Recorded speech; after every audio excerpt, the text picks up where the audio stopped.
This episode of the Boss Rush Podcast is brought to you by, well, you. If you want to support the Boss Rush Network and our family of podcasts, head on over to our Patreon at patreon.com/BossRushNetwork. Thanks for your continued support.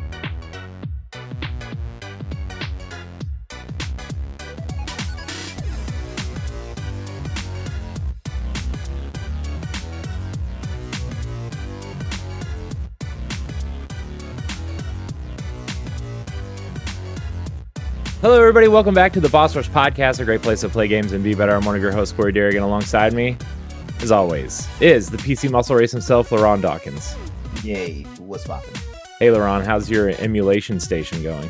It's going all right. I mean, certain corporations that like the plumber is their mascot. Are getting on my last goddamn nerve right now.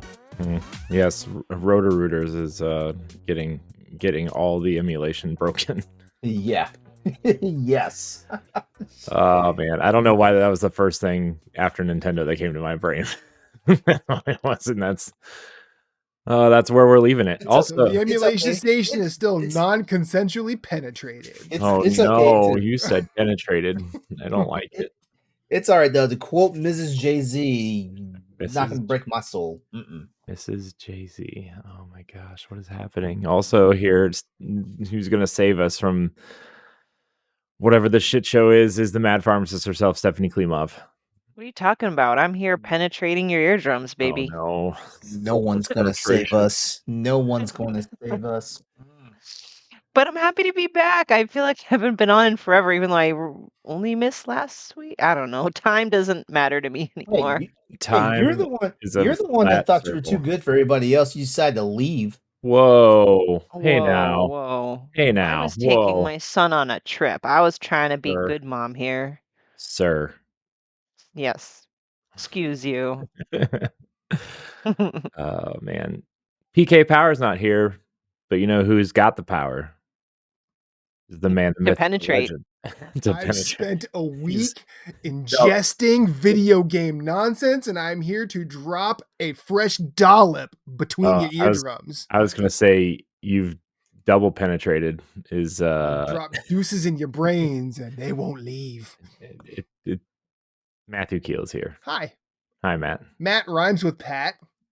Sure, yeah. I'm not near as cool as he is. It depends on who you ask. And those people are wrong. If they think I'm cooler, they're wrong. Who's to say? Yeah, exactly. It's who's to say, right? I mean, I think you're cooler than everybody, Matt. So, aw, thanks, Corey. You're welcome. My opinion doesn't count, though. It does to me. That helps. That's supportive. I appreciate that. Yeah, but if I upset you, you can just hit end call and you can just leave. No, my mental health wouldn't allow me to do that. What is mental health? Does it exist? Hell if I know. That's why I'm in therapy. Taking care of your mental health. Can I just say one thing, guys? I'm broken. Can I just say one thing? Yes. Wednesday night is my favorite night of the week.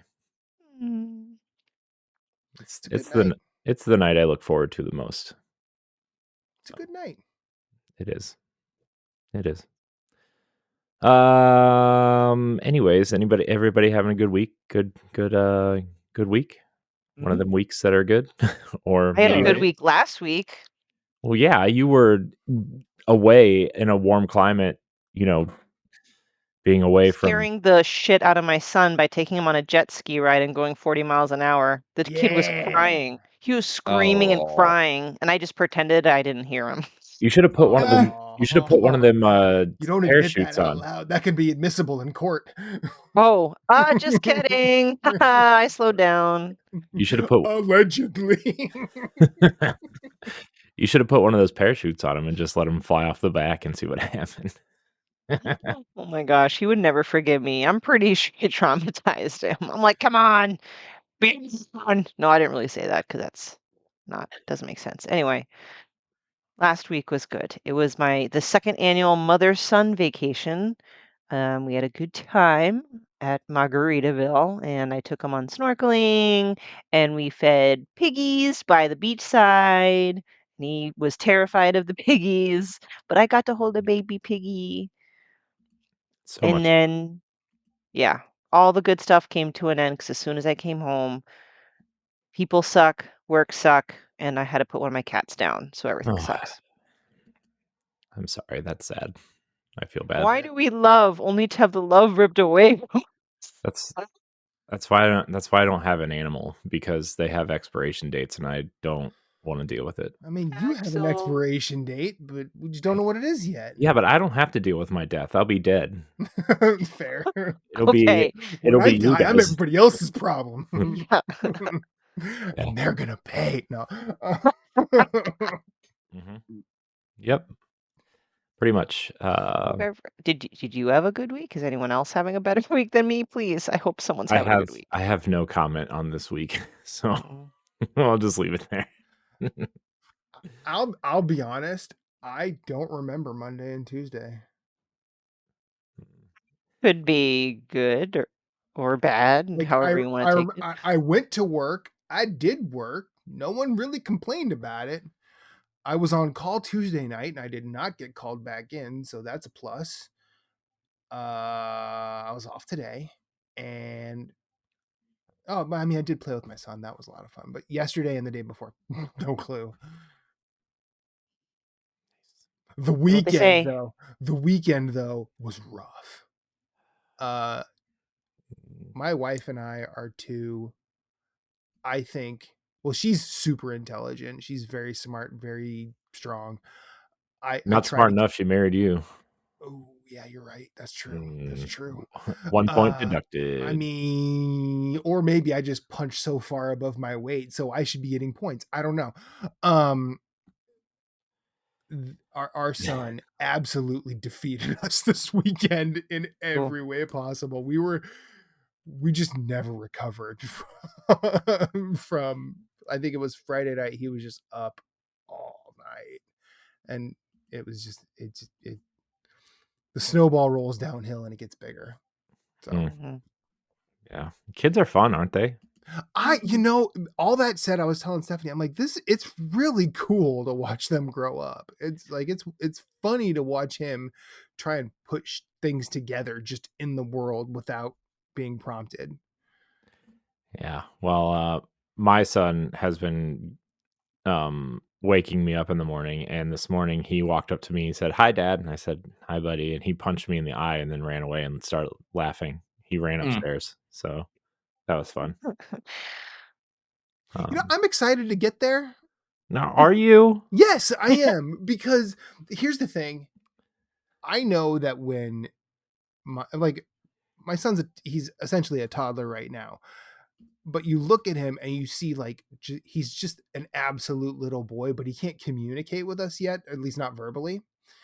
Um, but I know when he gets to that like guess what phase, like my wife is going to want to murder both of us because he's gonna do that, and I'm going to enable the hell out of it.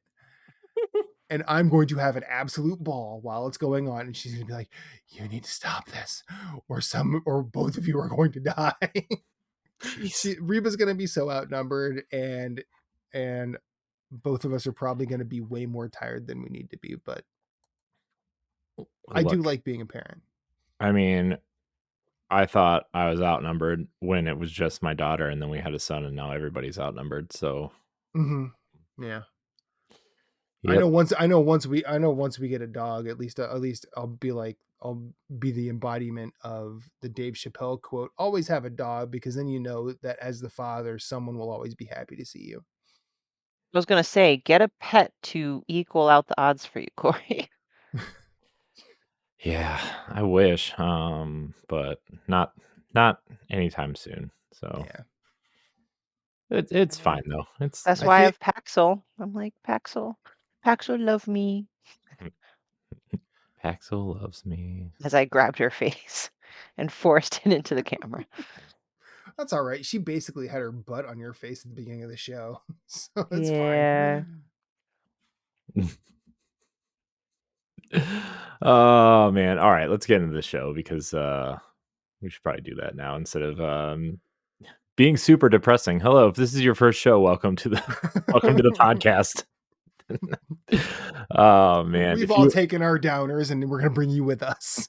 Oh man, Mhm. I took 2 blueies. It's good. If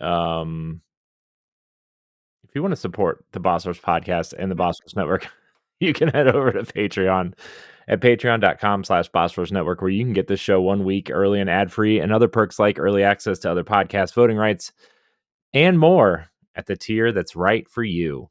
Again, that's patreon.com/Boss Rush Network. If you can't contribute financially, no big deal. Your viewership and listenership is enough for us. You can watch the video over on YouTube, subscribe, share, rate, review on podcast services. You can catch all of our content on bossrush.net. You can grab some merch at our merch store. Just click the store icon on the website. It'll take you right there.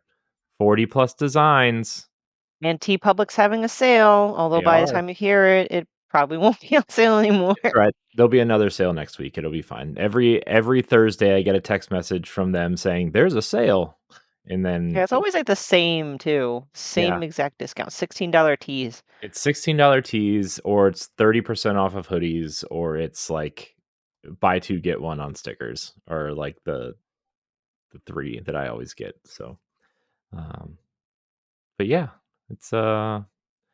It's time for some new designs. It's time for some new designs. By the way, speaking of designs, I have been playing with a lot of artificial intelligence, and I I have to talk about this because it was so awfully What kind of accurate. monster did you create, and how many dicks does it have? I've seen it. Do you really want the answer? Yes, I asked the question. It's I ain't so afraid of no answers, LeBron. so I made LeRon, Pat, Stephanie, and Ed with short descriptions, and they were pretty accurate. I would say Stephanie was probably the least accurate, but still pretty accurate. Oh, I liked my AI representation. I'm Yeah, I'm yours was almost tempted. cool. Yeah, he I'm looks way almost better than tempted you. to use it on my social media. Your alt account. Was that? Your alt account. Your alt account. No, all of it. All of it. Alt, main, side, switch. Man, but it was Bottom. oh, no. Yep. But it was Verse. Yeah. Wrong show. Wrong show. Is it though? I feel like Feels right. I don't know what the problem is. I feel like at some point we're just gonna merge the 2 shows into one show, and they will We just be can't. No, we it will can't. just be because one show. You can't. And 'cause, somehow there will be a bunch of penises. Who knows? Yeah, and we're only gonna be able to stream to OnlyFans and Pornhub.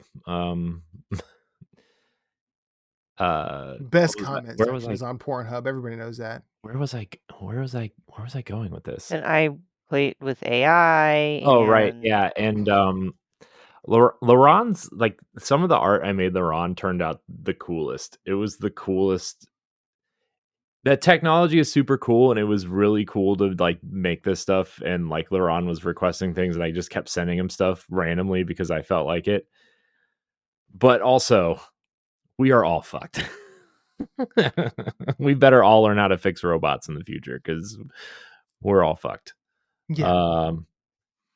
So I just wanted to talk about that for a minute because I'm gonna fly myself out to frickin' North Dakota into the most remote patch of land and just live isolated. That's my escape plan.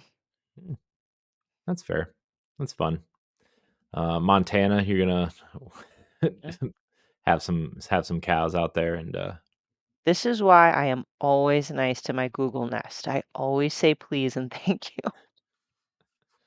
I don't talk to I neglect Siri. She probably hates me. It's fine. It wouldn't be the first woman that did. Aw. Oh, at least she doesn't call me names. Well, she could if you wanted her to. Yeah, I was gonna say tomorrow she's gonna go, wake up, daddy, and you're gonna be like, what the hell? No. Anyways, let's talk about what we've been playing. Matt, you're our esteemed guest. I'm going your way first. Okay. Helldivers 2. Yes, Helldivers 2.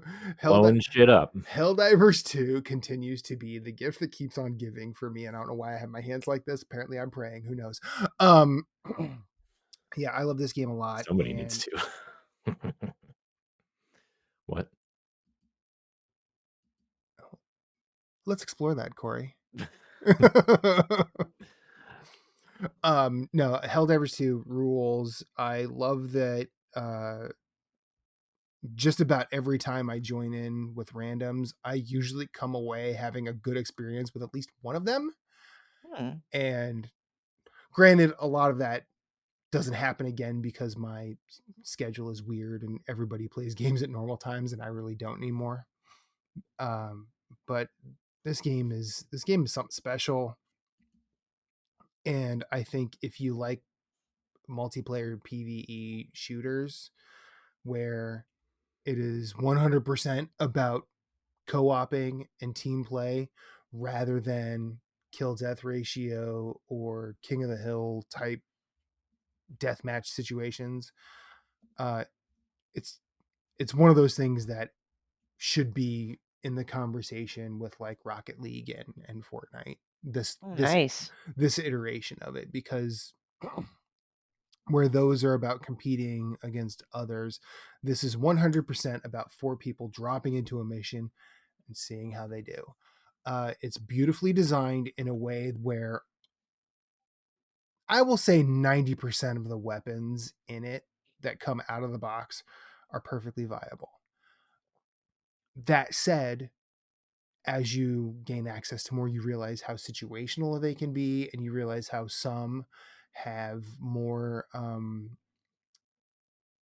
varied utility, whereas some are only really good on certain missions. But like, I have my loadout that if I'm jumping in on the highest difficulty with 4 people or with 3 other people that I've never talked to, I have my things that I will run. But I ultimately know that those are things that I run, and they might not do the job on a hell dive, because you kind of have, if you're not communicating, it becomes a really bad time really fast. However, my sweet spot is like level 7, and generally I can solo that with the things that I like. It doesn't stop me from trying other things or trying new ways to play, because this game allows that so well. This game is cool. It's $40, and there are now 3 war bonds that you don't actually have to pay for if you don't want to. You just have to play the game, and you can earn the credits to play them. Didn't they have, or will they have, this update with different kinds of weapons? Or does this So, doesn't regularly happen? it depends on what you mean by that. Like, there are stratagems that have been added to, like, all of those came outside of the box. I don't remember how many there were, but 4, I believe, have been added since. Yeah, I think I'd do like more laser-like weapons. I'm trying to Yeah, remember. there was a war bond that was predominantly laser. There was the war bond that's out now is explosions. The first one was just it was just like a premium tier thing. If you wanted to get the collector's edition or whatever, it basically gave you the first premium war bond. Um, the theme there it didn't really have any specific like narrow theme like the lasers one or the demolition one has, but one thing that a lot of YouTubers that I happen to follow, a lot of their big complaints about the game initially was that premium war bond has weapons that you can't get in the game. But they're making that value judgment too quickly, because you get buy the war bond, unlock all those weapons. You're still finding yourself using the stuff that came. Like, I'm still using stuff that just comes with the game rather than that. The only thing that's really changed for me is I will use a weapon called the Eruptor, which is in the newest War Bond, and it is basically a sniper grenade launcher, and it's fun. This game it's super cool. It's super chaotic. It's actually relatively intuitive in terms of like a moment to moment gameplay. Like there are other things you can think about, like the overarching narrative of the community against Arrowhead's like single game master that they have, who's named Joel. Uh, the community engagement around this game, the fan art is wild, the memes are wild. It's really fun. I really like it. The other thing I've been playing is I don't know how to say it, if it's Balatro or Balatro, which is a card-based roguelike that is centered around poker hands. Not playing poker, but just knowing like what the hands are. And yeah, that game that I hate to say it this way, but that game fucks. It's real good. um it shouldn't be as good as it is.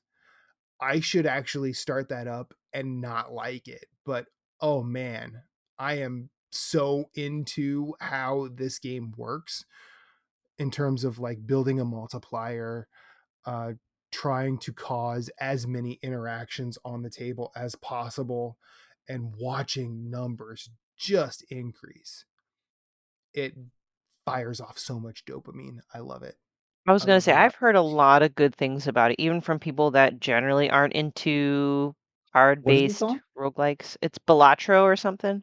It's No, what is it Balatro on? or Balatro or Balatro or What's it on? It's on uh, everything. It's it's Switch? on on Switch everything. and Yeah. Oh, it's Steam. on everything. Okay. Yeah. Yeah, it's like I a play it on my Steam card-based Deck, so card game, poker something, sort of. it's there's it looks like a poker game, Poker but it's actually elements, yeah, it's but just not. you use the hands in poker to score.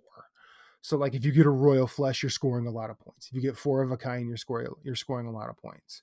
But a lot of times you're just getting like pairs or full houses or the three of a kind. But what it uses is different kinds of jokers that you can Mhm. carry up to 5, and they're really your weapons in this. Like your loadout there is going to be what propels you over the finish line most of the time.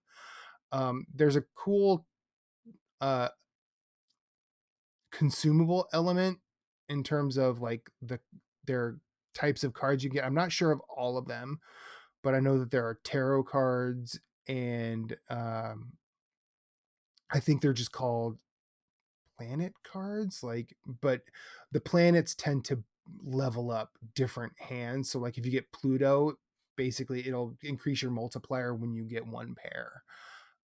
It'll add that to your deck permanently for the run. And then the tarot cards can add to each individual card. And I'm still trying to get to the bottom of a lot of it. I haven't finished a run yet. Got real close. I got so close the other day. So close that I was mad. I almost broke Ooh. my Steam Deck. I was so mad. I literally want to just break it over my knee, but I composed myself and didn't. And I'm like, I'll be back, Balatro. Don't you worry. Game's really good. You should play it. I was gonna say, those are 2 really solid games that you just mentioned, so Yeah. awesome. If you like third person shooters, you should play Helldivers, like hands down. It's on my list at some point, just like every other game that ever comes out ever. Oh, and Helldivers is crossplay between PC and PS5, and Nice. it's crossplay super seamlessly. Are you playing on Steam Deck at all? Yes.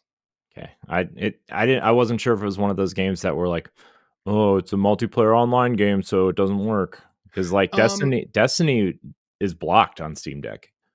Really? Yeah, Because you have to be always online. I guess, but I would assume you have to be that way with Helldivers. You do. Like I can't play Yeah. it just anytime I want. Like Yeah. one of my jobs, it actually has Wi-Fi that I can use it on, and I play it there. It's fine. At a boy, I'm not use and work. I'm not going to say it too loudly because I don't want them to get wise. Then again, I'm gonna. IT can see everything that I do. I'm actually just gonna turn your audio up in that clip and send it to your place of business. Okay, cool, perfect. Love that. Mm-hmm. What are friends for? But yeah, you do need to be online to even boot up Helldivers 2. Yeah, which kind of sucks, but because the first game had an offline element that you could play. But yeah. I see why they did it. I don't think that'll change this time out, but I'm happy to sacrifice that for people who don't necessarily want to pick up a PS5 to play it, but have a PC. Although if you do pick it up on Steam Deck, it will say that it instead of having the green check, it has a yellow exclamation point saying some of the elements might not work. Mm-hmm. I don't know what elements it specifically means, but I will say if you do buy it on Steam Deck, look up settings to change so it prevents like heat and crashing.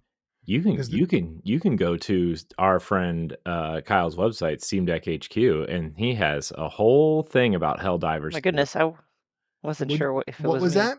Oh yeah, I noticed. I blipped out. I was just gonna keep talking, pretend like it didn't happen, but you guys noticed. So sorry. no, Yeah. Steam Deck HQ has a whole section of the website dedicated to Helldivers 2 on Steam Deck. So, yeah. The more you know. Thank you for that. Yeah. You're welcome. SteamDeckHQ.com. Support Nice. Support Kyle and his Shout team. out. Great. Yeah, he's awesome. So, anyways, I thought I would just plug. Thought it'd be nice. Speaking of nice, I'm gonna let LeRon go next. Hi, LeRon. What are you playing? There's only one thing I've been playing. Yep, Tekken 8. Fighting people online. Just let him I'm fighting randos online because I'm not right now. I'm not in the ranked battle. I'm just doing player matches and stuff like that because now I've got to get to a point where I've got to refine like the things that actually like put you into the high level gameplay. So I got to retool my movement. I got to retool like evasion. I got to retool like everything I do as far as punishment and all that stuff. And I've started labbing a second character now. So what's your second character? Jin Kazama. Like I'm gonna actually use the hero of the game. Who's your main? Right now my main is Victor. Like I've been playing Victor since the game came out. But even though my regular main is actually Asuka Kazama. Oh, okay. Yeah.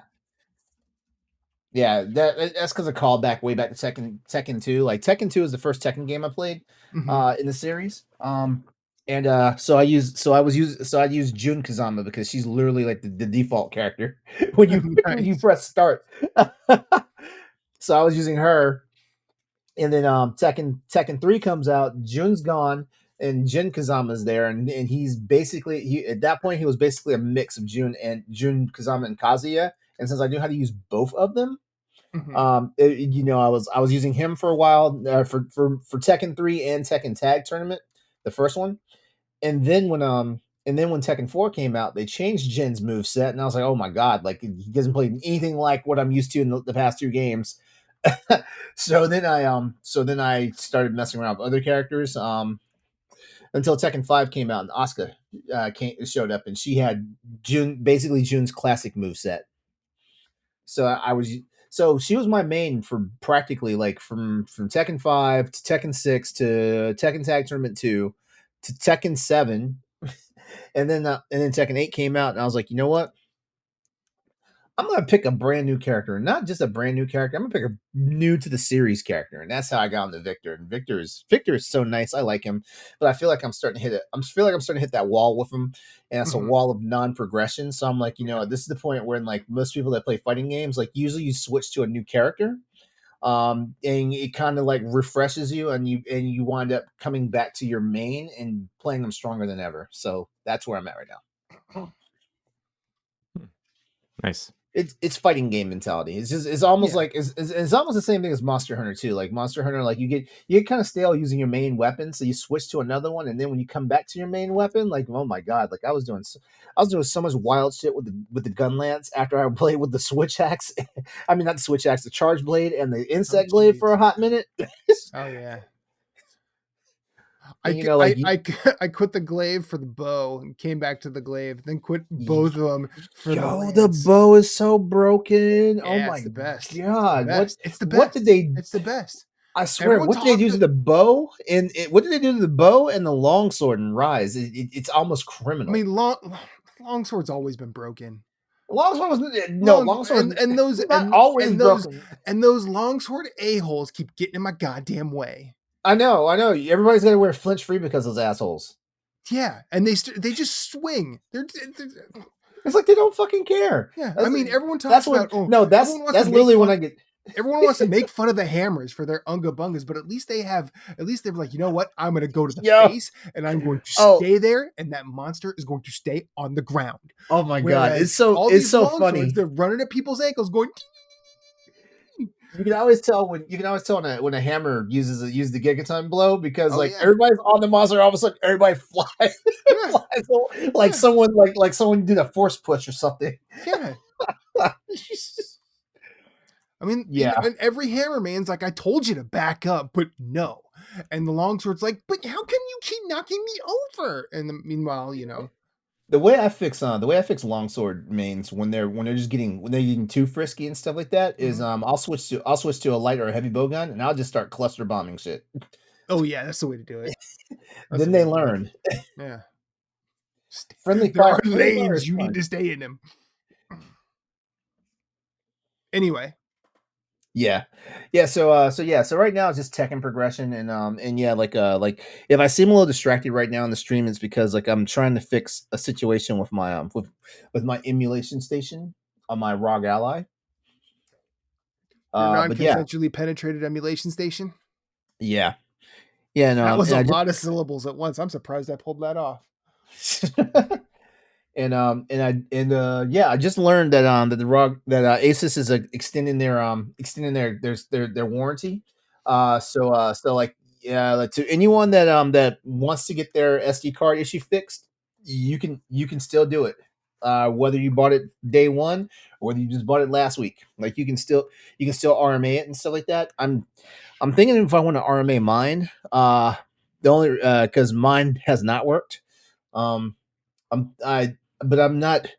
if I RMA mine, like even though like I had two friends that they've said they sent theirs in and it came to them exactly in the condition they sent it in, meaning like because they installed like new SSDs and stuff like that, and like it came right back to them as if they sent it to them, except that the SD card was fixed, the SD card slot was fixed, and they're actually reimbursing people for SD cards that may have gotten fried in it. So there's that. So yeah. And also like the new update, the new firmware update just dropped for the ROG Ally. So all you people who's looking for fluid motion frames and FSR and true FSR3, it's there now. PC Master Race Unite. Our gaming is getting better on portable side. The other night I was during the like 3 hours at a time that I sleep, I had a dream where I got rid of all my consoles and just bought a Steam Deck. And I had a Steam Deck and a Switch, and that's all I had. I was like, you know what though? That's not a bad idea. You don't even need a Switch if you have a Steam Deck. That's all I'm saying. Yes, I do, LeRon. Like I said, probably somewhere around a year ago on this show, all games end up on PC, illegally or legally. Yep. Oh, I cannot wait for Ghost of Tsushima to hit the PC. Oh my god, you guys do not understand. I am ready for it. Like I got Horizon Forbidden West, even though I haven't played Horizon Zero Dawn. Well, beaten Horizon Zero Dawn. I can't say I haven't played it because I have played it. I just have not beaten it. As a matter of fact, basically every PlayStation game that's been ported to the PC, I've got it. I've got them. So God of War, Horizon, both Horizons, I should say, Returnal, Ratchet and Clank, Ratchet and Clank does not play on my. It does not play properly on the ROG Ally. It's too intense. So is Returnal. Returnal. I have to. I hate to say it, I have to cap it at 30 frames for it to work for it to play right. Stuff like that. God of War plays nice though on it. God of War plays nice on it. What else? Oh, I'm missing something. Horizon. The first Horizon plays well on it. And I'm trying to think. Is that all the PlayStation games out right now? I think that's every. Spider-Man? Both. I don't know why I'm forgetting both the Spider-Mans. Yeah, I've got both the Spider-Mans. They play well. They play very well. Is Miles Morales on PC as well, or is It is. just Yeah. Okay. Yeah. All the Spider-Mans. Like I'm just waiting. Oh, I said both the Spider-Mans. I meant Spider-Man and Miles Morales. Yeah, Spider-Man 2 has not hit yet. Oh, okay. It didn't hit. Right. Yeah. Yeah, so every PlayStation game on PC is I can play right now. Uncharted also. I knew I was forgetting something. Uncharted. I'm wondering if they're gonna do like a 10-year Bloodborne anniversary. I bet they do. The rumor it's is it's 2 years. It's next year, right? Yeah, next Yeah. year's Next 10 years. March. there's the rumor happening about that. And then that's when they'll bring it to PC. And everyone's gonna lose their mind. Maybe Bluepoint. Maybe that's Bluepoint's next remake. I feel like they said it wasn't. Yeah, but they also said they weren't remaking Demon Souls, and guess what we got? Oh, they did say that? I don't Yeah. remember. Okay. So I mean, nobody's doing anything till they're doing something. And then you realize that, they've been doing it the whole time. So that's fair. Stephanie, what are you playing? I got to play a few games while I was away. Gave me time to play stuff. One I can't talk about right now. The other two, I had one. No, wait, no, I can't talk about that. Dang it. Pokemon Go. The Kindeman Remedy. I don't know if I'm pronouncing it right. It's called the Kindeman Remedy. It is a type of a sim management game, which I haven't really been into in many, many moons. But it's a medical torture simulator, and that's the only reason why it Oh caught my my eye. god. You play as a doctor with a Go on. questionable past. You're very brilliant, but you have questionable methods to obtain science by That's just experimenting on history people. at this point. Well, yeah, it is. So you work at a prison and you kind of help provide medication for the inmates and also assist with the executions. But on the side, you make this medication that keeps people alive post execution. So when they dump the body, you take them into your chambers and you torture them, and you get information and medical data from torture to find this Kindeman remedy.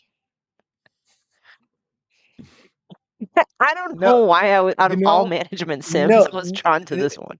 No, this young lady works in the medical field, and look what dude, she picks. I'm Demented telling you doctors. right now, this is the first one of these in a while that I'm like, man, I want to play this.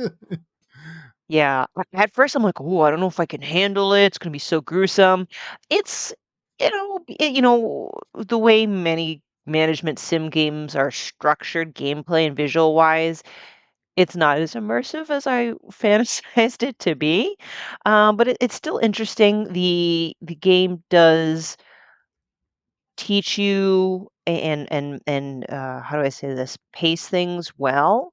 They start off with the most basic function first, and then the next day they'll add one more thing, and the next day they'll add one more thing. So it eventually became reasonably challenging. The only thing I did not like, and it was my own fault, was I played it on the Switch. Games like this are better on a PC where you have a mouse where you can point and click at things. Because there's many times where I lost time because you're on like a day-night cycle because I kept moving the cursor and like missing the bin I need to click on. I wasted so much time that way. But and then they start throwing things in there, like you're trying to bribe one of the prison guards, and he says, "All right, well, when you execute this guy and spare him, you need to release this guy, or this guy just torture the fuck out of him, and you need to make sure you do the right thing to earn reputation points, so you can upgrade your lab." So I'm not done with it yet. I am actually curious to kind of see how it plays out, which is not typical of sim games. Like it's nothing too crazy special, like, oh, it's going to be in the bossies or anything, but it's definitely interesting. And I will pop in, play a day or two once in a while. Nice. Are you sure it's not going to make it to the bossies? I guess I can't make any promises right now. Uh-huh. Sure, you So, can. so yeah, I will be writing a review for it on Boss Rush, but I try to hold true to, if not completing a game, being so close to completing a game before writing a review. I'm past the embargo date. I feel bad that I didn't get a review like on the day of, because I try to. I try to like release the review on the day that it comes out, but I'm like, I would do the review a disservice if I didn't put more time into a management game. Because there's the way you go about with torture is like you pick a body part, you pick the weapon, and an action or something like hammer, smash, groin. Oh my god. I just like how I can just see it now. Stephanie's review. The thing about torture is, And of course, I did everything to the groin first because I'm a child. I'm like, okay, let's saw off the groin first. I mean, Smash it. that's where I'm You going. sadist. Fillet it in fast food and let's see what happens. So yeah, 'cause, hey, you know what? With so many Sims out there, this was unique. I don't know if we've Yeah. had many medical torture Sims. So Yeah. Well, I uh, mean, depending, you could really make as someone who spends a lot of time in an OR, you could probably make the statement that surgery is kind of torture. Just gonna say it. Actually, I've seen like the ones I've seen like the ones where like they're the educational like purposes and stuff like that. And man, I swear, it looks like some of those surgeons are fucking rough as fuck. Oh yeah, they are. Like inside their bodies. And I understand it's also because like our bodies aren't as malleable as we think they yeah. are and stuff like Yeah, that. So I they are. understand that, but at the same time it's like Jesus Christ, dude. Like you're tearing them up. Oh yeah, they're just matter of fact about it, which I guess you have to be. But I was in a rotation just super quick in pharmacy school, and I got to sit in on an OR like in the room, and they had to use a laser to cut open part of the flesh, because you had to. The smell of burning flesh is the worst smell in my life and will be the worst smell of my life. You will never It's just forget it. nope. It's I terrible. I was only in a couple where they had lasers in extra school. And it's been 10 years, and then the only thing that comes close to matching it is like necrotic tissue, Oh well, Oof. yeah. like it's Anything to not do with where it's skin that's actually just dying, like right. for whatever I reason. definitely believe that. So you understand. It's just Yeah, something I no, I'm don't with you. wish upon anyone to Yeah, experience. yeah. So, Kindeman Remedy. And the other one that I've been playing, which is like completely the opposite of that, is Shadows Over Loathing. It is one of my backlog games. I got the collector's editions from Serenity Forge. Love those guys over there. It is a sequel, quote unquote, to West of Loathing. And I freaking love West of Loathing so much. For those that don't know, Shadows Over Loathing is a hand drawn stick figure RPG that takes place in a fictional roaring 20s. You got a letter from your Uncle Murray, something odd's going on. So you take a bus over to Ocean City or whatever to help him out. There's definitely some supernatural elements to it that I'm still getting used to. I kind of like the more Western theme, West of Loathing. It's literally just you making your fortune in the West in the 18 whatevers.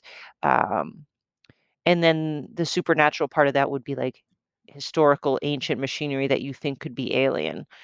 Which I think is just, I don't know, a lot more easier for me to suspend my belief, not relief, than time warp tentacle shadow things. It's not bad.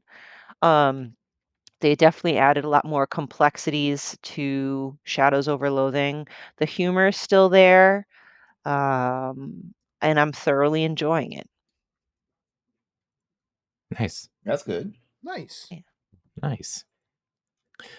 I like how on the dock it says super secrety game. I'm also playing a super secret-y game. I That know won't be what so it secret. is, listeners. Haha. Haha, losers. Just kidding. We love you all.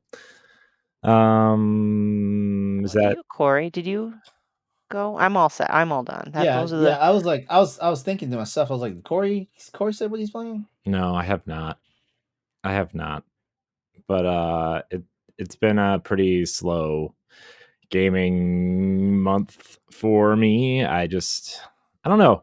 I'm in that slump where like I just don't want to play anything because of other things going on, and it's just kind of like every time I look at a controller, I'm just like, it's too much work. Too much work right now. So um yeah, I mean I played Brothers, and of course it's the one game that like I played over the last week that I just like I disliked it so much that I am afraid I'm going to ruin book club on Friday. You Why would you disliked feel it? like you're? Yeah, Oh, because I mean I just don't really have anything positive to say about it, but it's okay. man, we're really striking out. I feel like other than Uncharted, every single game, I know. well, not every single, but you didn't like a lot of them. I feel so bad. I'm sorry. Come on, silver tier patrons, vote for better games. Oh, Matt, that's you. What is I voted What- for Brothers I what is know. the next? because I love that game. What is the next? I liked it. I think Uncharted 2 is the next game. I don't know. I haven't. For May, yep. When I- for May? When are y'all recording? Fucking hate that What game. probably the second to last or the last week of the month Of this month or next month? You mean of May? of May? I might play it. That's what you said about Uncharted, and you didn't show up. So Yeah, I ran out of time. Like Stephanie's taking the month off of book club. Not yeah? of the show, but of book club. She has cooler games to play. I wish I would have taken about this that? month off. I could have had cooler games to not play. No, it's not that the game is bad. It's just it's the same reason why I refuse to play The Last of Us. So Oh, I'm just don't need that. Pick some cheerful games, guys. Come on. None of these sad things. So Okay, then- now I see where you're. Okay, no, that's Yeah. fine. That's a tough one. yeah. That's So that's kind of all I played. I'm not going to spoil it here because we are having book club on Friday. I also played some Destiny on Saturday night with my pal Mitch. We played some Onslaught, which is the new mode. It's basically a horde mode, and brought back some old weapons. I think I said this last week too, but so I did that. And yeah, that's kind of it, really. I have been trying to figure out what to do with certain shows because of certain schedules, and also I had a couple meetings with other people this week about other things to try to take some stuff off my plate and our plate in general, and it might be beneficial. And also I'm talking with Ed. I think we're going to move expansion pass to once a month because I can't record at 10:30 at night until like 2:00 in the morning. So, and we're just going to do Sounds like about right, yeah. one long episode a month instead of 4 tiny episodes, which I think would probably be better in the long run. Yeah. So I don't know. Matt, you're a loyal patron. How do you feel about that? Look, I'm not saying this is a patron. I'm saying this is a friend. Watch your fucking burnout. Thank you. Jeez, how many Yes. times do we have to tell him? I've know, been It's almost like 10 years. I've gotten to a point where I feel like 10. I just need to stop saying shit and just let it happen. Yeah, like I mean, and look, I understand, like when you have this is one of the reasons why I've never wanted to start a Patreon, is because I don't want to feel that guilt, because I know exactly where Corey's at, because that's Pressure. exactly I don't- where that's exactly where I would be. I don't feel guilty. It's the It's the pressure. It's the pressure to like have the content up there, and Yeah, the, exactly. and the crazy part. It's and the not crazy even, part is it's not oh, it's not that. That's not the reason why I'm changing it. Is because I don't want to record at 11 o'clock at night, and Ed's schedule is all over the place, and it's not his fault. But like, we have to change on the fly recording night sometimes, and it's just Yeah, kind of you can't do that. you can't. Yeah. So I mean, Listen, if I was a patron, which I don't know, I guess I should be because I just feel bad saying it out loud. Even though I do enjoy weekly podcasts, I feel that once a month POW block still would be fine. I would still be satisfied because Nintendo POW block is the weekly podcast. Mhm. And I would rather have a once a month bonus with unique and intriguing topics than every week. And I'm not saying that the topics haven't been interesting. That's not what I'm they're not getting at. But when you have so we've many, got that sometimes conversation it's already. hard to get topics up. And Mhm. so I'd rather savor and enjoy a one a month that is a very well, I'm just repeating myself at this point, a very interesting topic. Save it Yeah. for quality and not quantity, especially since you technically already have a weekly Yeah. topical podcast. My idea is to treat it more like book club and just do it once a month with like something interesting to talk about that's Nintendo related. Yeah. Yeah. So that's the idea. So I think that's going to start in May because I just and again, I want to reiterate, it's not his fault just Sure. because of the nature no of one's it. no one's come no one's It's- no one's saying it. No one's it's- saying that. It's just definitely. where our schedules are opposite and it's getting harder for me to stay up later, So, anyways, I mean, honestly, every week I think of a new podcast idea that I should start. yeah, Every week. I know. But then I think about starting it and I'm like, oh, it's going to be a lot. I got to find a co-host because I can't just be talking to myself because it will go for 5 hours and I'm just going to be a crazy person at that point. Mm-hmm. Well, you realize 2 years ago we were doing like 10 podcasts and now we're doing 4. Mm-hmm. Yeah. So that was interesting. Yeah. And those have been the correct things. Like trimming what you need, trimming what is not working has to be, I mean, it has to, it's like, honestly, in a weird way, it's like manicuring your fingernails or maintaining your toenails, like, because eventually those get too big and they become kind of inconvenient, or possibly infection inducing. So I've worked enough in an ER to figure that shit out. And not to like keep talking about our process here because I want to get to our questions and stuff, but like, I think we made some smart decisions this year, like integrating spotlights into the weekly podcast instead of like it being a separate post. Like, what I mean? Like instead of like an episode and a spotlight in the same week, we just make the spotlight that week's episode, or and then there's different Patreon perks related to that because you're not getting it early, but you get exclusive question threads or whatever, right? So I think we made a lot of smart changes that way. It's now it's time to adjust on the other side of this. So, but anyways, enough of that. Enough of that. I'm actually quite happy where we're at, content wise. It's good. I'm trying. The thing now is growth. If you want to see how you can become a Patreon producer, head on over to patreon.com/BossRushNetwork. The Patreon producers for this month are Adriel Munger, Austin Campbell, Celeste Roberts, Christian S., Sana Dierig, Francisco Santillan, Matthew Kiel, and Todd Oxtra. Thanks for your continued support of the Boss Rush Network.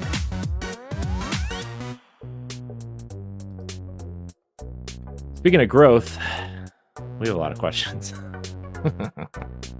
Has nothing to do with growth, everybody, but there are quite a few questions. If you want to give us a question, you can email us at podcast.bossrush@gmail.com or join the Discord for the Twitter thread. You can submit your questions. We will read them on this here program, just like the one True James did via Discord. He asks, question, this is one we saved from last week. So, Stephanie, this one's for you. Do you plan to play the Mildew Children? Do you have any pre-release thoughts? What little I've seen seems perfect for you. That's awesome, and I'll admit I had to look this. I hate to admit it, I haven't heard of it.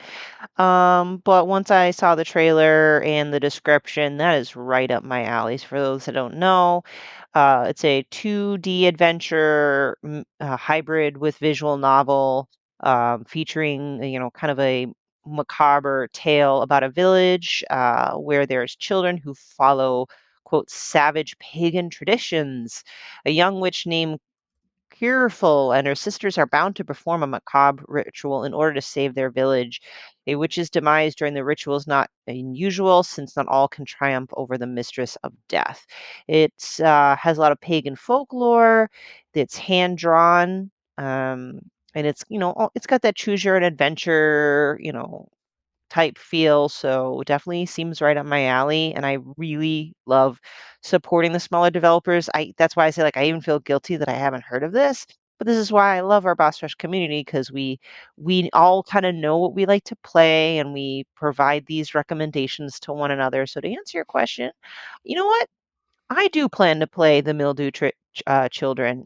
I'm not sure if the title would have sold me if I just saw it scrolling by. I'd be like, ooh. But after looking it up and reading about it, I definitely will, and I'll let you guys know what I think about it in a future episode. Might be a while though, but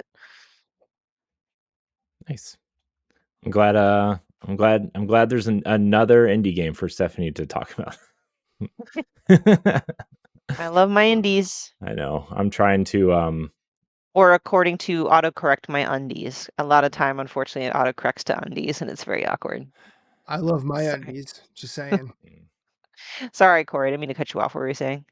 I don't know. You started talking about indies and I got distracted. I'm sorry. You said, and we were talking about indie games. So I don't know if you were talking about like you playing indie games or. I mean, forget indie games. Let's talk about undie games. what was that? What was that game called? Panty Party or whatever? Yeah. Gal Gun. What are some genital jousting? Yep. Jousting. What was the game for Vita that the special edition came with a pair of panties to clean your screen? That was Galgun. Was it? No, I thought it was Conception. Was it? It was something. Austin knows for sure. Yeah, Austin, we need you. Come back. Join the show, Austin. We miss you. But yeah, I mean, I've been after PAX, especially meeting all the developers and just how, like, obviously the industry, the AAA scene especially, is like, from a employment perspective, is in the shitter, right? And so seeing the smaller devs and the indie devs be so excited about their games has, like, I mean, this show in general has made me turn around on indies quite a bit. Not that I wasn't interested, but it took a lot to get me interested in an indie, right? But the studio, the Astral Clock Tower, the female-led studio. It's funny, we had a DM conversation about their game, and they told me to email them, and we're gonna have them on a spotlight soon. We just got to pick a day, stuff. I saw that. I'll take a look. I'm really looking forward to their game. Yeah. Crystalla is the game. A Yeah. game about cats. Yeah, but like it's a serious game about cats. It looks like Dark Souls with cats. You're gonna Pretty tell me much. that Cat Quest isn't serious? No. You're gonna tell me that Stray isn't serious? Little Kitty, Big City, serious stuff. See, I'm telling you. I'll tell you, it's not serious. If you really want. What's not serious? What, LeRon? You're lucky I'm distracted. I just said I'll tell you. I just said I'll tell you that if you want. Like, no one's asked me to tell Dude, me to tell them that. Do you hear of Dog Quest? Do you hear of Little Doggy, Big Soggy? Like, do you You Listen, I believe the very first game that I Little encountered. doggy, big soggy is something I said as a kid about my puppy. Thank you very Little much. doggy. I believe Doggy. the very first Don't game I wake me up played now. where a dog wound up stealing the show was Final Fantasy VI, with Shadow and his dog, and like it was to the point where, like, because like you can only recruit Shadow during one exclusive event, right? And it's late in the game. So I knew a lot of people that basically re-rolled their save file. They didn't get him because, like, it was all about that dog. Yeah. Now, I will say, as someone I'm allergic to both cats and dogs, but I have stronger reactions to cats than I do dogs. Cat games tend to be better than dog games. That is true. That is true. I will say What's this the last? though. Yes. What's the last I dog will game? say You played? this though. Fallout 4. The cot cheat in Elder Scrolls, fuck them. Oh, I don't know what that means. Paxel's so happy. Anyway, next question. Next question. Will you be playing Odd Sparks and Automation Adventure? I believe that's Automaton Adventure. Whatever. No, it's automation. Automation. Automation. That's yeah. Oh, I know how to read. I don't Sparks. apparently. See, I've been playing so much Helldivers that I just immediately default to automatons, and I'm like, must kill. So, anyways, is anybody playing Odd Sparks? I've never even heard of it. No, so it's a blend of automation and real-time strategy for diehard fans of the automation genre. An automation curious. I have not heard of that term. Explore a strange fantasy world, uncover mysteries of the past, automate your workshops, and go on adventures.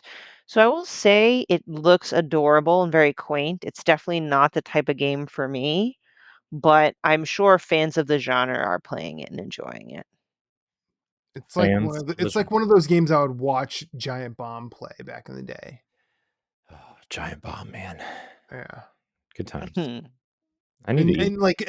And those games would be fun when they're playing them. But if I sat down and be like, I would just, it would be analysis paralysis right off the bat. Oh. Next question? Or did we answer that one? I don't know what Odd Sparks is. I need to look it up. It was from the Next Fest demo, so. Is that like a Steam thing? Yeah. Oh. Yeah. A lot of indie games were featured on that, and there was just so many games. It's hard for me to keep up. That's the thing. I guess one game that did catch a lot of hype is something called Manor Lords. I will say I have heard it in passing because I guess that's what hype does. You end up hearing about it. I'm on their Steam page now, and they've surpassed 2 million wish lists, which is pretty good. It's set to come out in 2 days, actually. It's a medieval strategy game, city building and tactical battles. So I'm not sure why there's a hype. Is it just because it's medieval, like the setting? Because I don't know, there's just a lot of city building type games. I don't know. I also feel like the fan base is very dedicated to that. Like, just yes, give me more. Mm-hmm. Yeah. As someone who's not into those type of games, my outside looking in sort of take on it is it's multiple types of those games put into one. Mm. Because it seems like, the city building of a City Skylines or a Sim City or whichever city builder du jour you like. Please don't mention City Skylines. They I feel like this would be a game that I would so be into when I was in high school or college when I had a lot of time to burn. Exactly. But then you add like tactical battles and you probably have to do a lot of management of that. So you have to change the way you're thinking about it on the fly. That, in theory, sounds really cool. However, I think my adult brain has too much it needs to manage in life to want to come home and manage that. All right. Our next question: have you caught up on the hype for Manor Lords? Well, that's what we just talked about. Oh, was it? Okay. It was my fault for kind of jumping to that question. Okay. In the wake of Phantom Fury's blackluster release, what are your favorite retro and boomer shooters? I hate that term, boomer shooters. What is a boomer shooter? Games that are I need clarification too. like Doom and Quake and I guess Wolfenstein to an extent. So basically, they take their cues from the shooters anything of the 90s. Yeah, that kind of created the genre. Oh, okay, cool. Yeah. Yeah. I mean, what was the one they did before this? Ion Fury. That was the one that they did before this, right? So I think so. Wow, 130 Steam reviews, and it says mixed. Ooh. I don't know. I really like Doom and Wolfenstein, the new ones. The modern Doom game's pretty good. The modern Wolfenstein game's pretty good. Boomerang X, nice little take on those. I mean, Neon White, pretty nice take on that too. Except instead of being a gun, it's card-based combat. Hell, Ghost Runner is a nice take on the boomer shooter, but it's just not a shooter. Yeah. It's a runner slasher. A runner slasher. Those are my favorites. Yeah. Let me take a piece out of like one of these reviews. Dang. Oh boy, where do I begin? Imagine Half-Life, except it has zero flow and bad combat. That's this game. Every couple minutes in, you'll be faced with a dead end with little indication of where to go, what to do, and forced to backtrack a little to progress the next section. This is a very long one. Graphics are fine. They do the job, but overall uninspired. I guess what I'm trying to say is this game is whack. Don't buy it. It's so whack. It's whack. It's whack, bro. I've never played the Half-Life games, Mm. but I feel like if you're opening with a reference to an almost or probably past 30-year-old game, Yeah. it's just as a reader, it sounds to me like you've not played anything in between. Yeah. Yeah, I don't know. I didn't get to play a lot of those shooters back in the day, so I don't really have any go-tos myself. Yeah. Yeah. Yeah, I mean, while people were playing Doom, I was playing Roller Coaster Tycoon and The Sims. So Yeah. I was playing Diablo. Not the bad PS1 version, I hope. No, I bought a PC so I could play Diablo back in the day. Nice. It took me so long to save for it. I never got into Diablo. I tried quite a few times. Our next question comes from what? I was just gonna say thanks, James, for those questions, and I'm gonna wish list. Well, I know it's out, but just so I don't forget, the Mildew Children. Thanks again. Please come back with more questions. I know you always do. I don't know why, but the Mildew Children. There are two games that came to mind. Children of Morta came to mind for some reason, and It'll Do, which is like that hand drawn Zelda like. And they made a second one, but they turned the second one into a roguelike, and I was like, I'm out. That's how you repel Deer Egg. Yep. Make it run based. It's not the only way you can repel me, apparently, existing. That was a bad joke. You know it's not bad. This question, Sam Hall writes in and says, how has your taste in video games changed over time? Has it changed drastically? What have you found that you like now as opposed to when you were younger? I actually have a really good answer for this, because what I used to like when I was younger, I drifted away from, and it's now full circle, and I find myself going back to games like that. So like JRPGs and slower paced games, because once like 360 came out, I was all about Gears and Halo, and obviously Destiny took over my life for a decade and stuff like that. And then I got into the open world action RPGs like Assassin. I really like the new Assassin's Creed games. I know people don't like them, but I don't care. Somebody does. Like what you like. But now I find myself going back to like, you know, my goal this year, which it's not going to happen, but it's on the goal list is to finish Final Fantasy VII and like the series of the re's, right? Like reunion, remake, and rebirth. And then also on my list is like Xenoblade, and these are like, I mean, they're clearly not as traditional JRPGs as you know the '90s games, but like I find myself wanting to go back to games like that and Tales and uh you know stuff like that and Kingdom Hearts and instead of like, oh, I don't know, like I actually am like dreading you know, if I had to play Destiny for another 10 years, I would be like, I don't know. As excited as I am for the final shape, I'm excited to see how it ends. Mhm. You know, put a bow on it, and you know, I'll keep up with it. You know, it's like old World of Warcraft players when I'm sure there was an expansion where people jumped off and then a bunch of new people jumped on, and I kind of feel like that's where we're at here. Um, but that's kind of my answer is like I've found myself back to where I used to be, and also trying, you know, indies and classics that I never played. Like there's a ton of JRPGs on Super Nintendo that I just never played because I never had one, you know. Um, so that's my answer. Hmm. I feel that my taste in games have changed significantly, but part of it has to do with the fact that I've been able to expand and play more because when I was younger, I was severely limited in what I could play. Back then, and also just because when you're younger and don't have adult responsibilities, you have more time.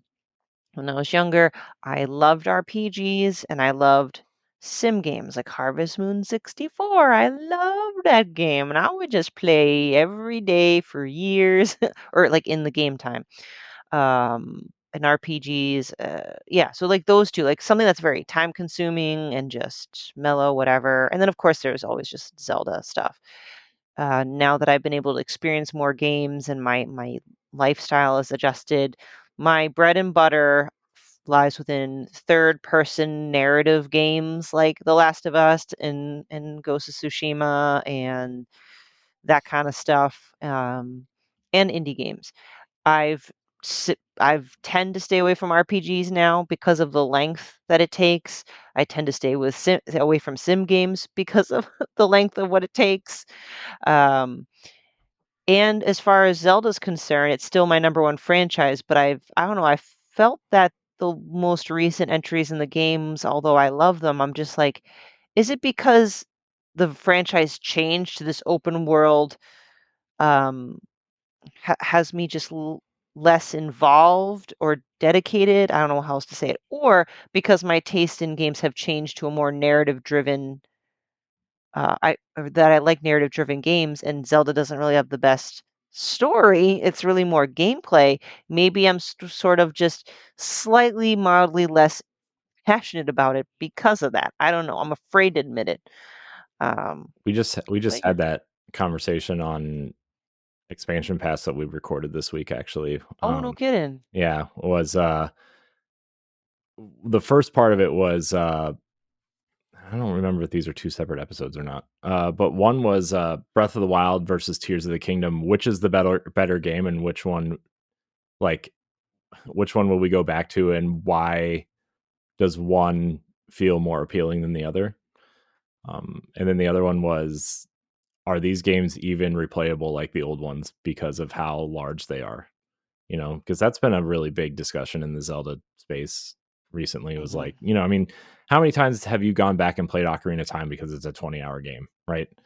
Um, Breath of the Wild and Tears of the Kingdom are like at minimum like 60-hour games, 70-hour games, and that's if you just kind of blow through them with some side stuff, you know. Right. And I just feel like if I'm going to be pouring that much time into a game, I want it to be, and again, sorry to repeat a few of them, Last of Us, Ghost of Tsushima, Red Dead 2, I'm trying to think of others. Just like and even Baldur's Gate 3, like things that the story needs to carry me through Mhm. those 40 plus hours. Again, for me, And I think that's just why I never really want to admit it, where I still love those 2 Zelda games. They're still high up on my list, but I definitely don't feel that same fiery, passionate love as I did for prior, more linear experiences with Zelda.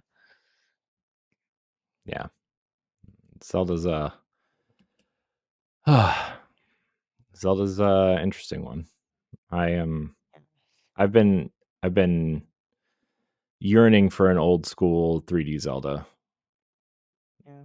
Not that I'm not So enjoying these, but I don't like admitting that my taste in games have changed, but I feel like that's with everything in life. You're just gonna enjoy life differently. Like in my 30s, I now look forward to grocery shopping or when I get a vacuum or something, which is not something that would thrill me in my 20s. Same thing with gaming. Just, you My know, mother-in-law once surprised me with socks, and I was the happiest I had been in a while. I'm like, hmm, Reba talks about getting new pots and pans, and I get excited. So yeah, yeah, no, see? yeah. hmm. LeRon, you want to go next? Yeah. Okay, so I feel like I'm almost right there with Corey. Like, like it's kind of felt like it's come full circle, but I have noticed that I am kind of like one of the things I've said on quite a few of these shows is that I definitely got to a point where certain genres that were like my mainstays, they got stale, and like it was one of those situations where I just like am not enthusiastic about picking back up. JRPGs is one of them, as well as survival horror games. That's but I still have like those. I still have those ones I kind of hold dear, like like the Dead Space franchise, for example, for survival horror. I am slowly weaving. I'm picking and choosing like the JRPGs I play now because I still feel like the formula now, like especially like like these games that like these RPGs that literally take you 100 hours to beat, like the Persona games and stuff like that. That's not my cup of tea and stuff like that. Like I do like a good action RPG, which is why like I've been playing Monster Hunter for 20 years now. Mhm. I like it, and things of that nature. But I still find myself like having my mainstays. Like I love platformers, so like anything from like Metroid to Mario, um, Jack and Daxter, games like that and stuff. Ratchet and Clank, for example, I love those games. But I do like the modern adventure titles. Like think your Uncharted, your Tomb Raiders, Horizon, stuff like that. That's kind of where I'm at now. I do love the simple games though, and I still have a love for like rhythm games. I still do. I don't think that's ever gonna die. Yeah. Um, yeah. So I wouldn't say drastic change, but more like I've kind of like curated where my likes are. Every now and then I will play those games that are like balls crushingly hard, like the Souls games, for example. Roguelikes are a genre that I never really thought I was gonna like, but I do appreciate like a good like Hades game, for example, stuff like that. Um, and yeah, sometimes I play some super whimsical games. Like I did play Stray. I enjoyed Stray. Um, what else? What's another really? Oh, Unpacking. Like such so fun. Especially for like people that have like high functioning OCD like I do. Mhm. Um, yeah. So yeah, my gaming tastes have evolved. Since I was a wee kid. A wee But also, I lad. still feel at the core, it's still the same stuff. It's just less JRPGs, more adventure games now at this point. Um, I'm always gonna run after a Metroid game, especially if it's akin to like the classic Metroid series and stuff like that. Prime is still kind of like a oddball for me because I've never been good at first person shooters. So Prime, and I don't know, something about me. I my spatial awareness, I need to see my character in the game. That's my main problem. Like if it wasn't for that, Same. I'd probably be more in the first person shooters, stuff like that. Yeah. Yeah. Wait, was there what have you found you like now as opposed to when you were younger? Okay, yeah. Yeah. I pretty much answered all the questions, all of that brick question. Yeah. Hmm. Good job, Laron. Proud of you. So I think I'm kind of repeating a lot of the same sentiments that have been Well, stated by don't. stated by the panel. When I started playing video games, I liked I liked side-scrolling platformers. I liked Super Mario Brothers. I liked Legend of Zelda. I liked Duck Hunt. Um, I still like games of that ilk, but as I've grown up, like when I first started playing games on a PC, I played text-heavy adventure games. Some of them were ultimately terrible. Some of them were pretty good. Some of the bad ones just left lasting impressions that I cared about and that I liked. Um, and things in those spaces have been updated and uh, built upon in very interesting ways. Like Kentucky Route Zero finally came out with all of its. That's one of the best text-based story games I've ever played. It's some of some of the moments in that game, even thinking about them can trigger emotive reactions out of me. um but the thing that's changed the most is I've tried less and less to play the same things.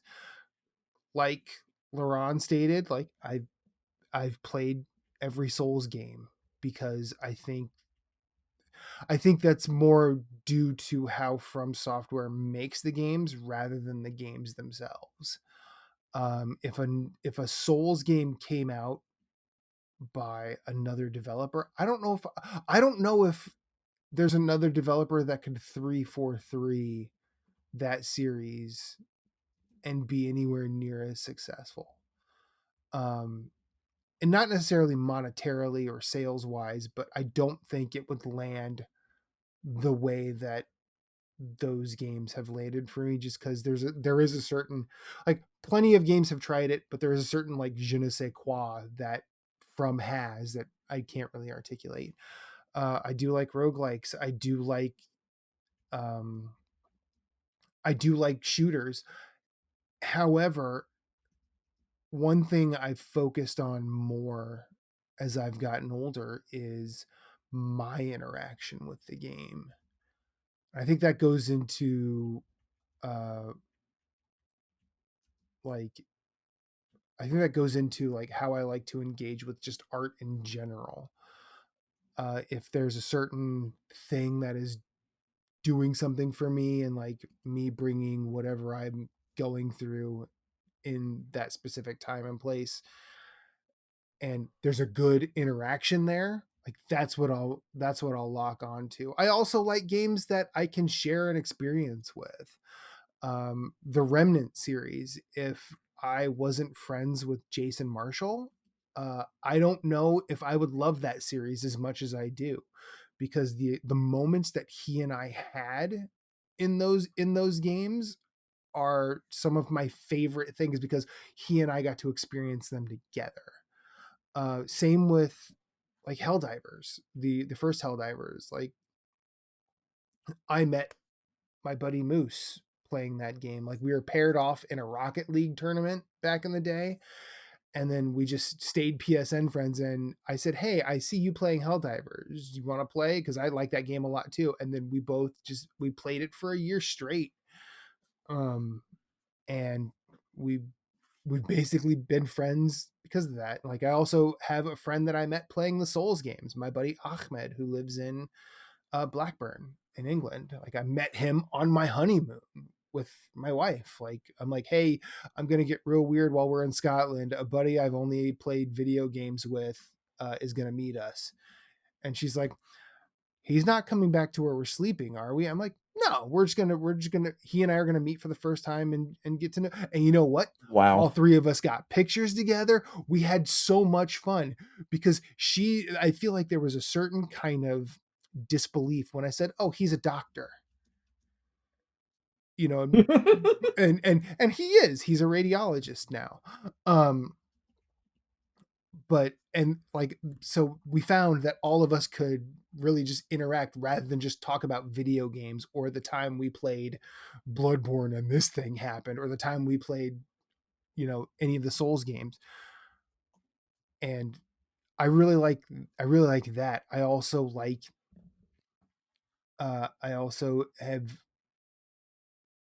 feel like I'm going to repeat myself, so I'm just going to say this. I always look for something new. And I feel like Matt as a child would not. Like, I think this is LeRon's been playing Tekken. This is the reason why I never got into Tekken. It's because my brain could not switch to 3D in a fighting sense. Like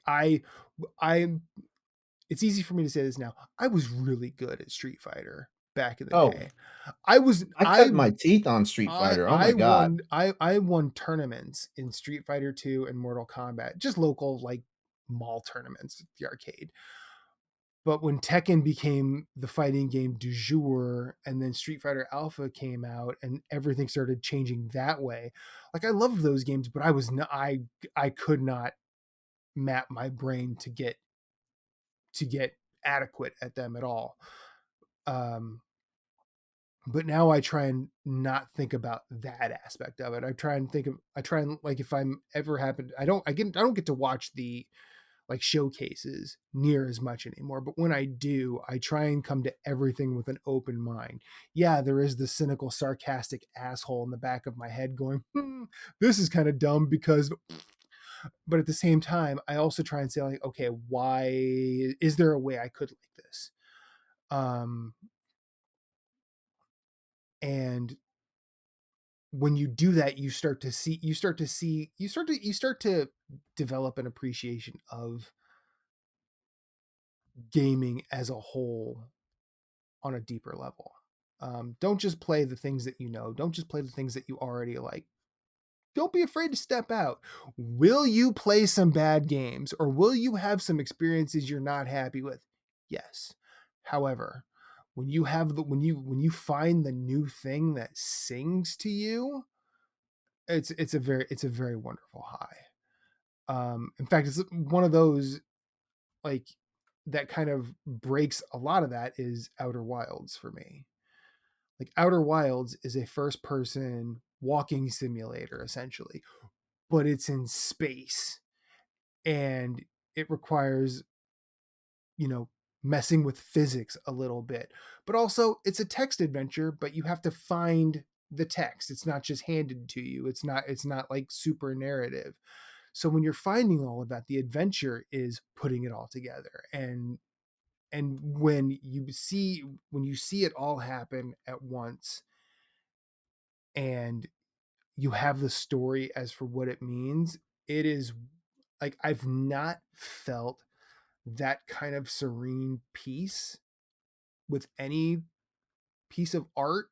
Well, with a whole lot of art, I'll say, because I have felt it with some, but I haven't felt that kind of serene peace since I dropped acid in high school. And I know that sounds like I'm making a joke, but I'm really not. Like, there's a lot of truth to what you hear people talk about hallucinogenics. There's something there. I don't do them anymore, of course, but like when you're willing to step out of your comfort zone, you find wonderful things. So the one thing I've tried to do less and less is stay in the same place. Amen to that. Yeah. Agreed. I'll add this because like before you talk, LeRon, Corey was talking, but I think he's muted. Oh, whoops. Oh, okay. I am. I wasn't Sorry. even I was typing and I was trying to keep my keyboard is awfully loud for some reason. Okay. I was saying, man, we're sure praying an awful lot on this show, but it's not going to hit as hard now because I said it when you said something, and now it's, the joke is dead and buried and gone. But you resurrected it. Decomposed. Prayer. And that's how Walking Dead spinoffs are made. Hey, that's the story of Jesus. LeRon, you were saying. Jesus Christ. One thing One thing I will say is Blasphemous that is not just a series of games, Derek. It is what you are right now. I hate you so much. I don't know why I keep inviting you back. And just think, if if you ever came to Philly and we met up again, you'd still hug me. Don't lie. I would. you don't invite You him, might be able to if you fit don't your invite him arms back, around I me this always time, will. Matt. I could fit my arms around you last time. I lifted you off the ground. Oh yeah, that's true. You are a I am bigger than I look. you are a large motherfucker. Yeah. Okay. Okay, the camera is not selling you because like The camera's not selling. okay, like most people look at me like in this perspective of my camera and they're like, okay, that's a big dude, like 6'3", 200 some odd plus pounds and stuff like that. Matt, I'm looking at you. I'm seeing maybe a 5'11" and maybe a cool like 180. I'm 6'4". What Mhm. the fuck? Yeah. You're taller than I am. Like I said, the camera does not sell that. Yeah, because I look up at it rather than down at it. Yeah. So who told? Who?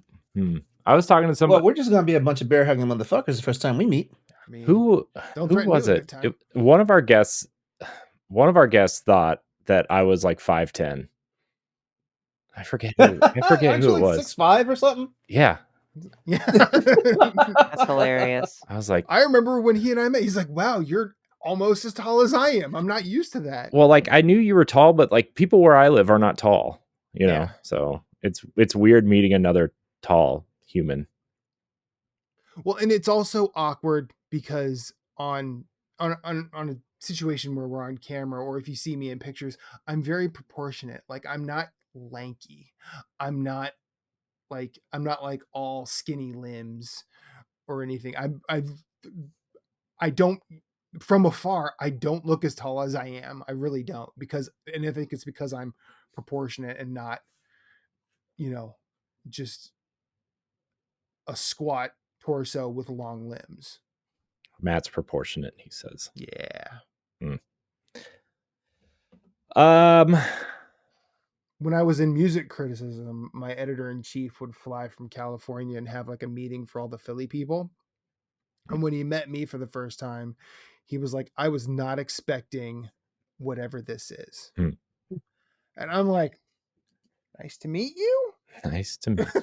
I know. He's like, no, but I just assumed that like from our conversations, your knowledge base and how articulate you are, I expected somewhere along the lines of like a short goth kid who was like kept in the shadows and not really included. I'm like, no, I'm a tall brunette that was not included and kept in the shadows. I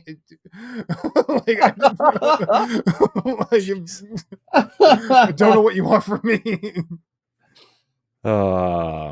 All right, next question. Yes. This comes from our old friend Matt, our old friend Alan Paxton. Blast from the past. Yeah, a huge blast from the past. He writes in and says he has a couple questions here, and we'll kind of run through them, and then we'll wrap the show. PS5 Pro, will it succeed or damage Sony going forward? I think it'll do exactly what the PS4 Pro did. Whatever you just be a stepping stone, basically. I think that's what all these hardware refreshes are. I never saw the need for them, and if I'm being serious with you, I feel like instead of just doing these half steps, they should just go ahead and use these as the next system. If we wind up having a 4-year console cycle, fine. You know what I mean? Because I honestly feel like the PS5 Pro is. Corey, you and I have said this. Like, it feels like this generation alone is a half step. Like this is not the generation. This is not where was the 9th generation of gaming now. Yeah, if you haven't invested already, I would just wait. Yeah, just wait. Yeah. If you have a halfway, like shit, like honestly, keep rocking your Nintendo Switch. Yeah. Like, you know what I mean? Yeah, I don't include the Switch in the generations, by the way. Nintendo's its own thing. I would say if you have money burning a hole in your pocket, I would invest in like a Steam Deck or a ROG Ally or something. I would not waste time on these consoles. Or if console is the way you're going, honestly, and you could weigh this against whatever, get the Xbox or the PlayStation. and just pay for their monthly subscription thing and just get access to whatever library they have. Don't buy new Oh stuff. my gosh, dude. PlayStation Plus Extra is like amazing. It's a lot. It's amazing. It's it's better really than good. It's way better than Game Pass in my opinion. I mean, I don't know about that. I don't want to. I don't have. I do. Like, sure, you probably know more than I'm not going to really put a dog in that fight. But that would be the way you. That would be the way you do it. Like, if you're getting an Xbox, just get Game Pass, or if you're getting a PlayStation, just get like a decent tier of PlayStation Plus and play what those games are, rather than spend $70 on games, because it's just which in all seriousness, I think this is what Microsoft wants. Microsoft wants people just to buy the box and get the service. I think 100%. I think that's all they want. I think Sony's starting to come to that realization. The only problem is they fucked around and gave us a what, the 35% price increase on the subscription service. I'm like, no, that is not it. Unless you guys are actually doing something to your cloud servers to where like the retro games will play like they're supposed to, via the cloud, then what's going on, Yeah. But yeah, I don't think the PS5 Pro is going to damage Sony in any way. Just like I don't think it will succeed though, because I mean, like right now, I mean, ray tracing is great, but I think everybody wants ray trace looks with performance gaming. That's what they want. They want to be able to do that, and they want to do it. They want to do it in a way that's pocketbook friendly and stuff like that. Because like I mean, like shit, like if you want true like 4K 60 FPS, you gotta spend $1,500 for a graphics card. Just get a PC at that point. If you want the highest end, just get a PC, because anybody thinking they're getting the highest end out of a console, you're wrong. You're just 100% wrong. I mean, the math is against you on this one. The appeal when the math is against you, you can't. But your way out. Build a PC, I found this out the hard way twice. Sure. What they say a PC costs is not exactly what a PC costs, because apparently it doesn't include the monitors, it doesn't include the graphics card, it doesn't 100%. And that was some bullshit nobody told me. And then those PCs died. One died within 6 months, and then the other one, which sucks. I told you, dude, send me those damn PCs so I can see what the fuck is wrong with them. I threw them away. I crushed them. You threw them away when you moved? Yeah. I was tired of looking at them. I crushed them. They're gone. They're toast. Bye, LeRon. Bye, LeRon. Hi, Stephanie. Hey. He's back. Our next question. I'm sorry. The amount of obscenities I just like played out. I had to like kill them. I had to kill the camera feed and mute the mic because I didn't even want them lip reading what I was saying. Oh, you're fine. You suck it up. But the PS5 Pro will be as nothing of a step as the PS4 Pro was, and anybody really saying, "Oh, the Pro is so much better," is either a special use case that somehow makes sense for it to work better, or they're just trying to justify their own purchase. Now, Corey, I have a counterpoint that I need to say to what you said about PC gaming. Once you've bought like the bulk of that stuff, monitor, keyboard, mouse, like your graphics card and stuff like that. Okay, if you have money to burn like that, yeah, buy a graphics card each year a new one comes out. But guess what? Like I'm rocking a 3090, and we're about to get into the 5000 series of NVIDIA graphics cards. We're about to get into more than that, but we'll talk off air. I mean, I already know this, but all I'm saying is that only people who are on the bleeding edge are going to be spending that type of money, who want to have it first, like the early adopters and stuff like that, because like, I mean, because like, honestly, a graphics card should, especially for the price you're paying for a really good graphics card should be able to take you at least three steps into the next generation into the 3 steps from where you're at. So like for example, like the 30 series graphics card that I have, like that card is literally 3 years old. And I'm not bitching and complaining because guess what? Like I can play the games I want to play exactly how I want to play them. and I don't have to bitch and moan about because even though I have a 240 hertz monitor, I usually lock my shit at 60 and shit. And if I really want that high ass performance, I usually lock my performance at 40 frames because guess what? You still get that cinematic quality, but you also get that nice buttery smoothness that everybody wants, that they think they're getting, that they want to get at 60 frames. There's so many tricks and stuff like that. Like I don't go out every year and buy new parts for my computer. God, I don't have that much money. And I don't understand the people that think that it takes money to build the computer once, and then it takes a fraction of that just to upgrade and get the stuff that you need. Like, Yep. like I've sank more money in my computer in just getting hard drives than I have anything else as far as hardware recently. But that's because I'm a dumbass and I run a Plex server off of my main computer. I mean, no, I'm not a dumbass. Like I like having my own personal Netflix. Sure. Next question. Our next question: Switch 2. Can Nintendo maintain the momentum they have, and what do we see the launch lineup being? I'm gonna start. Can they maintain the momentum? Yes. Will they?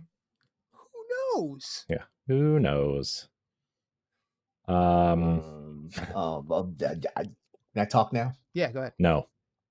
Yeah, go ahead. Sorry, I didn't mean to interrupt you. Okay. I don't think Nintendo's going to have the same amount of success with the Switch 2 as they did with the Switch. Now, me saying that does not translate to the Switch 2 is going to fail.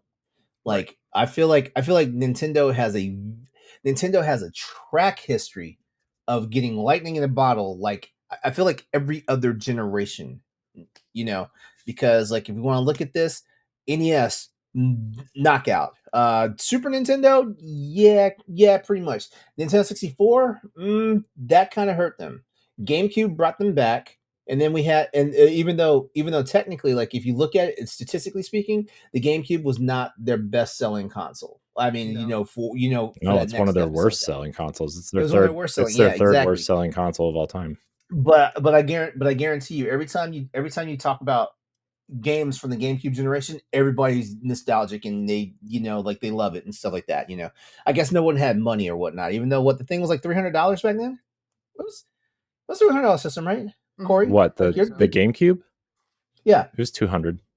It was $200. It was $199. Mm-hmm. Okay. But yeah, the Wii comes out though, and oh my god, it's a freaking it was like a supernova for Nintendo and stuff like that. The Wii U, not so much. The Switch, another supernova and stuff like that. I think the Switch 2 is going to the Switch 2 personally is going to be a very well received system, but it's not going to be the powerhouse that the Wii and the Switch and the Super NES were.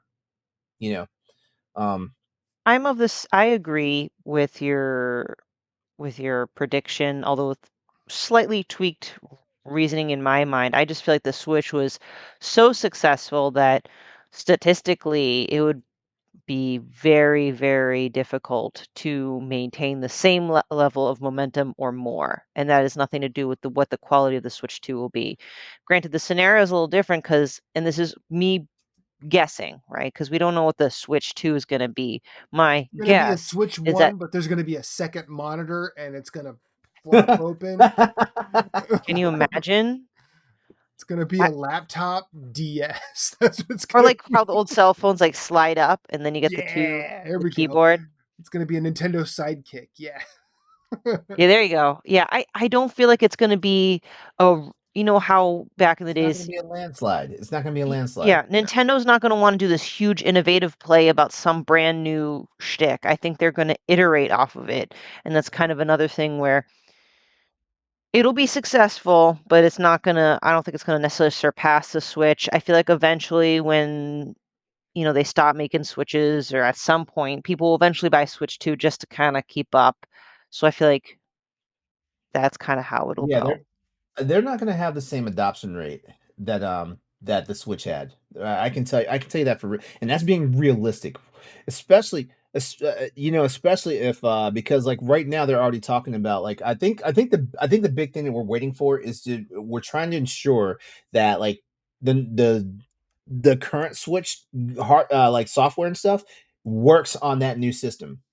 Now, if that's the case, a lot of people are not going to just jump ship to the new Switch immediately, not off the bat. They're not, But unfortunately, like Nintendo's kind of like dug themselves into a corner where they have to do some sort of backwards compatibility and stuff like that because like the sensible Nintendo fans have got fatigue. Like I've lost so many games, like coming from DS to 3DS, and and stuff like that, and I'm nervous about like the hardware jump from the Switch to the Switch 2. I'm nervous about that because like I swear to God, if I wind up paying exact money again for all these games I already own, and even though their ecosystem is live and thriving because they just shut down the 3DS shop and the Wii U shop, they just shut that down, you know. And you're gonna force me to buy all this stuff again, like on a brand new system that just came out like yesterday. No, I'm gonna have a hard time. I'm gonna have a worse time. But also the other thing is I think that people aren't taking the other reason why, I would die on this hill. The other reason why the Switch has sold so many units is because like there's so many like different like there's Pokemon units and Monster Hunter units and Splatoon units and the OLED and all this stuff. And like so many people are collectors and stuff like that. Like what people in their I don't know like I don't want to say greed because greed sounds really mean, but people in that consumerism, collectorism type mentality and stuff like that, you guys, you guys made a whole bunch of people you don't know rich. Yep. Nintendo's numbers are inflated to like a massive degree with the Switch and stuff like that. And and the sad part is,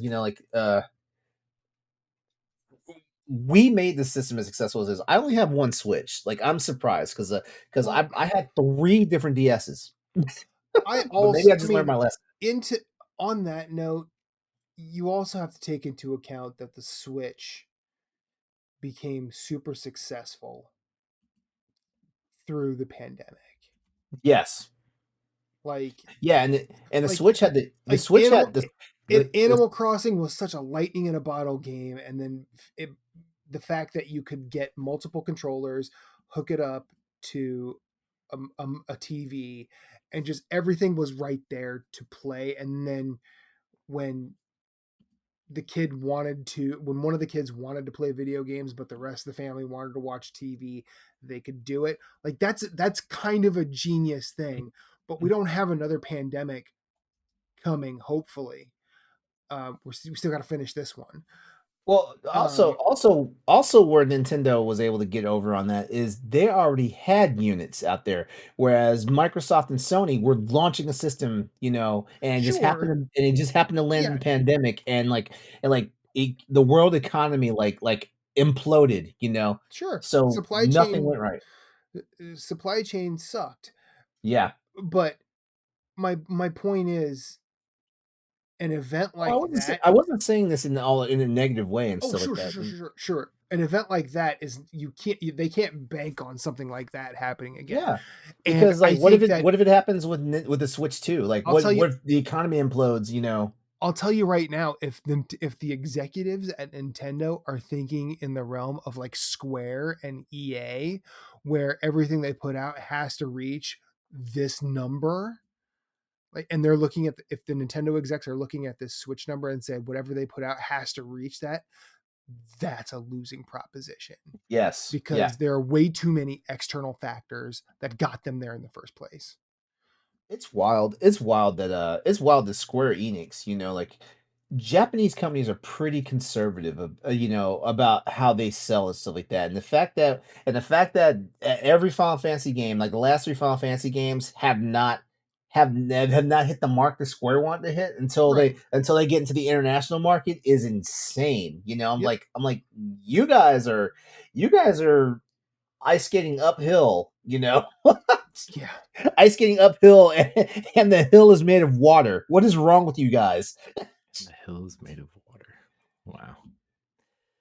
All right. So I mean, I feel like I've said a ton about this topic, but Yeah. basically my quick and dirty version of this, because we're gonna wrap up after this. Yeah.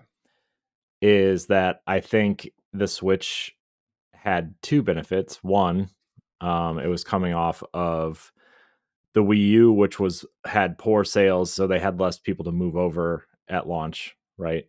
And they launched with a pretty stellar first year, right? I mean, you got Zelda, you got Splatoon 2, you got Mario plus Rabbids Kingdom Battle, which was a great surprise. You got a Xenoblade sequel, you got a 3D Mario game, you got a Fire Emblem Warriors game, which I know Warriors games aren't whatever, but and so you launch with a killer first year like that, and then the pandemic hits, and you had 2019 was one of your strongest years the system had, right? With Link's Awakening, Fire Emblem Three Houses, you got The Witcher for people who like to play that in portable. And then you come out swinging with Animal Crossing, like right at the start of the pandemic, and it's like, they had two very good benefits there, right? And so I'm not saying the next system is going to be a bad system. I think it's going to sell quite well because a lot of people are in the ecosystem now, right? And it has to be backwards compatible, and it has to be similar enough to the current console in terms of form factor and how it plays. And I would go so far as to say that your accessories need to be backwards compatible, which Nintendo is usually pretty good about. Yeah, that makes sense. Because they have like 12 different collector's edition Pro controllers. I mean, the Joy-Cons will probably be different because the screen is larger. But I would imagine that you could probably still hook your Joy-Cons up to the current model. So, but that's, I think it'll sell well. I don't know if it'll sell as well, and it definitely won't sell as well out of the gate, but that's my take. But we're going to wrap it there. We're going to save this last question for the next time. I want to thank everybody out there for watching and or listening. Stephanie, LeRon, Pat, thank you for your time.